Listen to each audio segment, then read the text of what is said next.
there.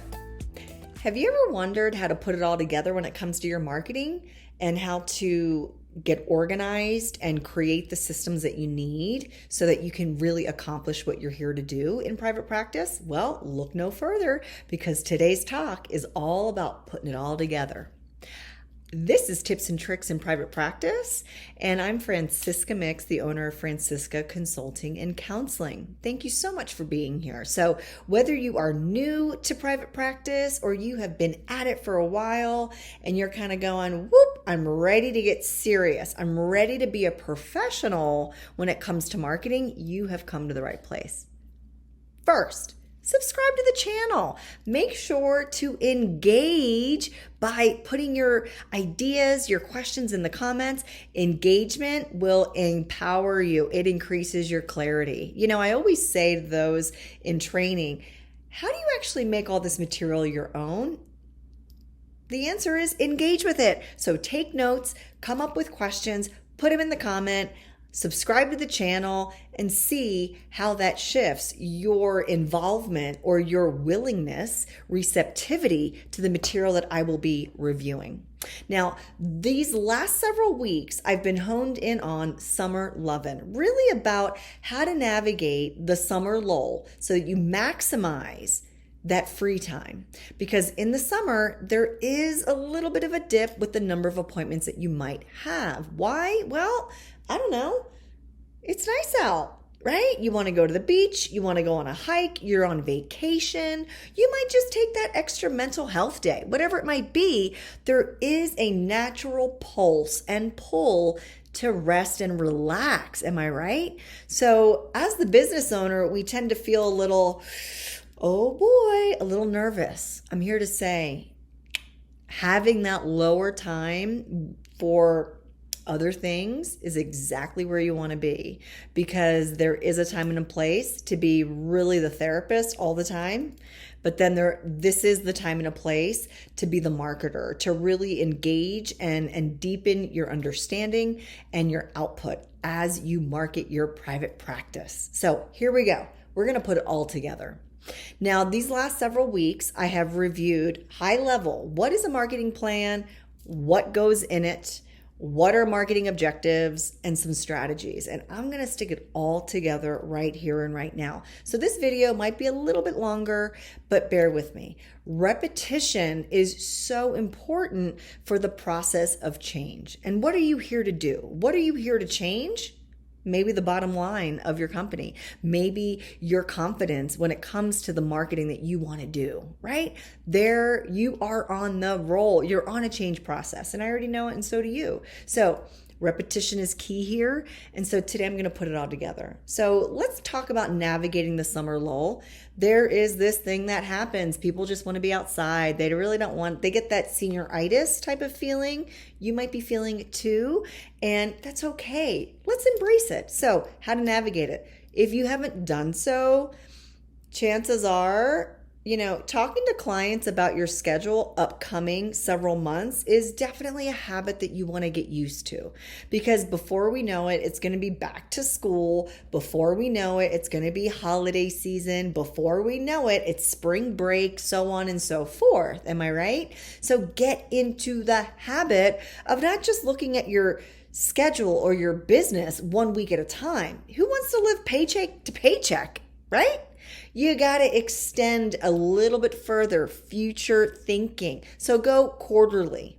In the next 3 months, what do you have going down the pike? What do you have? Do you have any conferences that you're attending? Do you have, what's going on, right? Talk to your clients, but think forward. Think about months at a time. And this is something that you should never lose sight of. And that is when you're not in session and when you're not resting, relaxing, or at the gym doing yoga on a hike, this is the time to get to marketing.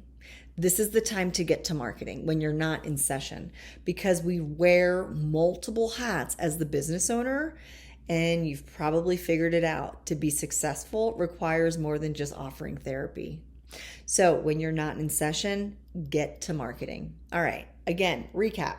A marketing plan, you know this already. You know what the purpose is of treatment planning with your clients.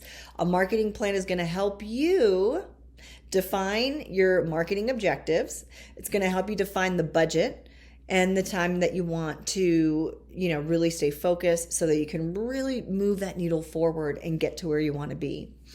It will also support identifying those strategies that you're going to actually implement to get you to where you want to be. Okay, so that's what a marketing plan is going to give you. It's going to provide you the space and time to get thoughtful, be very intentional and strategic with your objectives, defining your strategies, the budget, coming up with deadlines, and getting to work. Okay, now what are some objectives?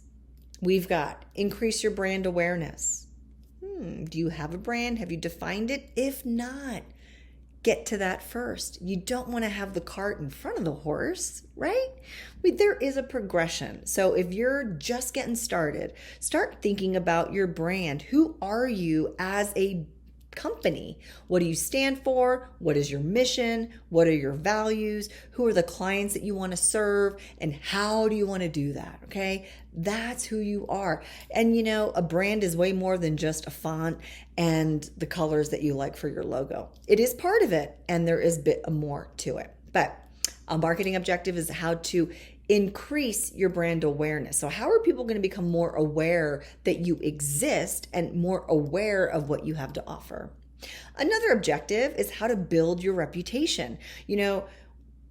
Marketing really is about coming across individuals that first get to know you and then working and then actually building a relationship over time where they're actually moving down a funnel of, wow, I'm starting to know. I've heard her talk. I've heard Francisca. Yeah.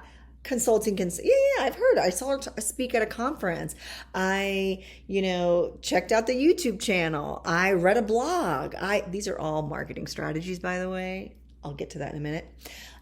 But yeah, I'm building a reputation. I'm actually working intentionally to build my know, like, trust factors when it comes to individuals who come across my company. Another objective is increase your sales. How are you going to do that? If that's what you want to do, if you want to increase your sales, what are the approaches that you're going to take to do it?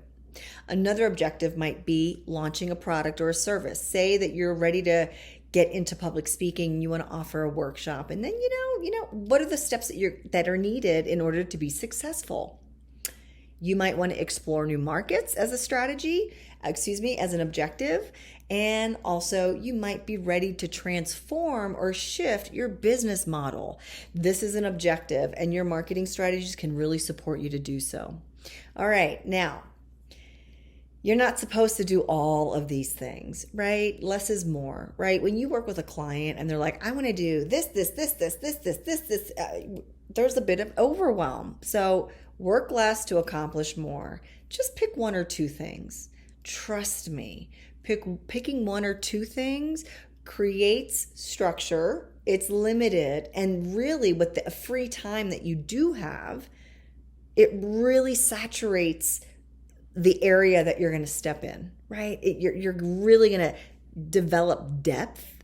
We're not going for the breadth of things, right? We're developing depth, okay? So it's kind of hard to deepen with 20 things at the same time versus just deepening with one or two things, okay? So just know that. So choosing your marketing strategy is pretty important, and you're probably wondering, how do I even do that? Well, number one, you need to know who you are. You need to understand what you like and what you don't like. It's okay. If you don't like to write, say no to blogging. It's quite all right. If you really don't like the social media approach, say no to social media. Maybe you prefer to write blogs instead. Maybe you prefer to talk, create a YouTube channel or a podcast instead. It really comes down to who you are and what you naturally are good at and like to do. Then, once you figure that out, now you can attract the appropriate strategy so that it really resonates with you and your messaging is connected to your why, what you're offering, and it's not sleazy, it's not pushy. It truly is here to say, hey everybody, This is what I love to do.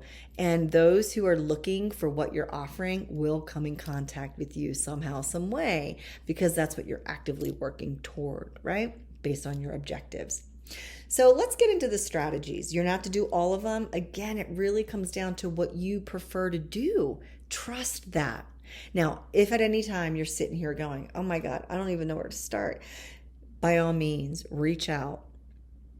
Stick your comments and questions, your comments and questions in the comment section. I am here to reach out to you to see how we might be able to collaborate. We're not here to do this all on our own. Trust me, I have my own consultants that I work with consistently, and I have a team of folks, and it's so wonderful to collaborate. But anyhow, let's get to the marketing strategies, shall we? We have in-person and digital. Now, I've already said this several times, but I'm repeating it so that it becomes less intimidating, right? So the more you come across something, the more you start knowing it. And believe it or not, the more we know about something that we didn't, it's less scary, it's less intimidating. So 2 buckets of marketing strategies. We have in-person and we have digital. In-person, networking, public speaking, and creating your power partnerships. So if you're wondering what all that is, tune into my last recording and I get into that in more specifics. Digital marketing. Number 1, we've got our website.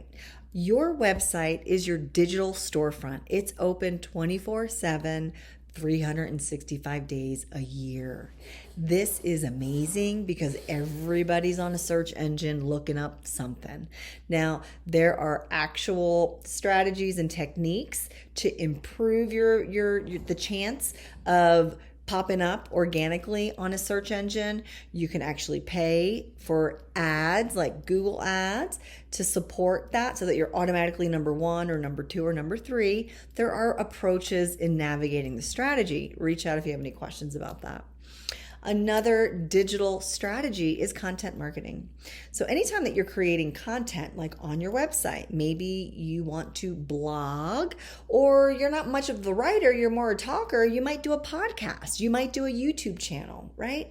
So there are approaches that will naturally gravitate and work for you. You just got to figure out where you stand on all these things. Another approach to digital marketing is email marketing. So email marketing, I'm sure you're familiar with it. Have you ever found something and you put in your name and your email, and then for that you say, yes, I want to subscribe to the newsletter, and then you get a newsletter? That's email marketing. What's happening behind the scenes is that individuals decide what software program they'd like to use, like ConvertKit, let's just say, for example.